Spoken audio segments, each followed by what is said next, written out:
Mikä tekee taideteoksen hankintaprosessista onnistuneen? Tietysti mä koen, että taidekoordinaattorin rooli on siinä aika keskeinen, että hän hallitsee osaa nämä eri osapuolet oikealla tavalla saada yhteen ja koordinoi, organisoi sitä prosessia. Se on yksi keskeinen osa.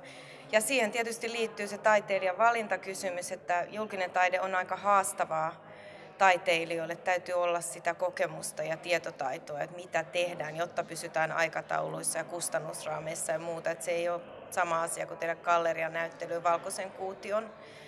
Ja tietysti pitää olla realistisesti ja yhdessä sovitut tavoitteet tilaajan kanssa myöskin. Ja tilaajan ja käyttäjien kanssa tässä tapauksessa.